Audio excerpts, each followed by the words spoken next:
At first, I thought it was road work, until I looked out the window and saw a yellow bulldozer parked in front of my sister's house. Men in reflective vests were already tearing apart the wheelchair ramp we had built just 6 months earlier. I ran outside barefoot. Stop, I shouted. What are you doing? One of the workers barely looked at me. HOA order, he said casually. A ramp violates community standards. That ramp wasn't decorative. It wasn't optional. It was the only way my sister Evelyn could leave her home. Evelyn had lost the use of her legs after a car accident years ago. Since then, she'd never complained. Not when people stared, not when doors weren't wide enough, not even when strangers spoke to her like she wasn't there. But this was cruelty disguised as paperwork. I rushed back inside. Evelyn was already awake, sitting in her wheelchair near the window, watching silently as chunks of concrete were ripped away. They didn't give notice, I said.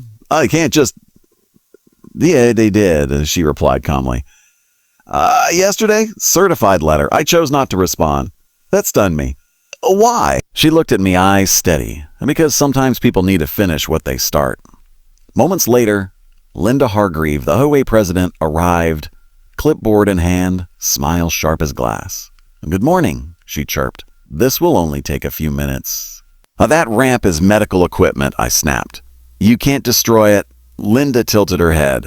According to Section 8.3, all exterior structures must meet aesthetic harmony guidelines. Evelyn rolled forward, stopping just short of the broken concrete edge. And how do I leave my home now? She asked quietly. Linda shrugged. A temporary inconvenience. Rules are rules. I'd never wanted to hit someone more in my life. Then Linda added, almost as an afterthought, also, continued non-compliance may result in fines or foreclosure proceedings. The bulldozer finished its job. The ramp was gone. Linda smiled, checked a box on her clipboard, and walked away. Evelyn watched until the last truck disappeared. Then she pulled out her phone. Is it time?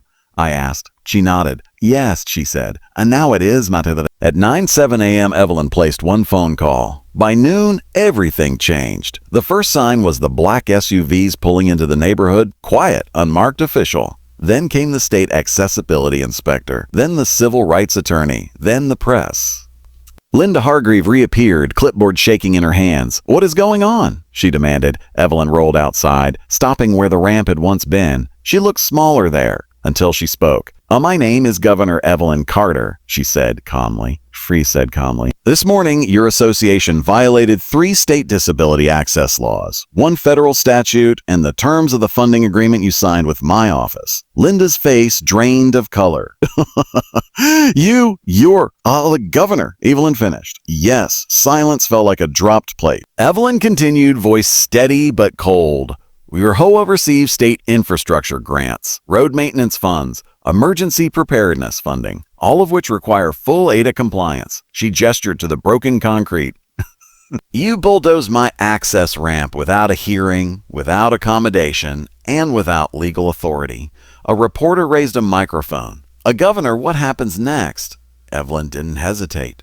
Effective immediately, all discretionary funding to this HOA is suspended pending investigation. Linda collapsed into a nearby chair. Inspectors began taping off sidewalks, measuring curbs, photographing violations. Turns out the ramp wasn't the only problem. Uneven paths, missing railings, non-compliant entrances, years of ignored warnings, now impossible to hide. By sunset, the HOA board had resigned. Within 48 hours, funding was frozen, fines were issued, a federal compliance order was filed, and a new ramp, better, stronger, and permanent, was installed at state expense. When it was finished, Evelyn rolled down it slowly, deliberately. Neighbors watched in silence. She turned to me and smiled, not triumphantly, but peacefully. I never wanted revenge, she said. I wanted dignity.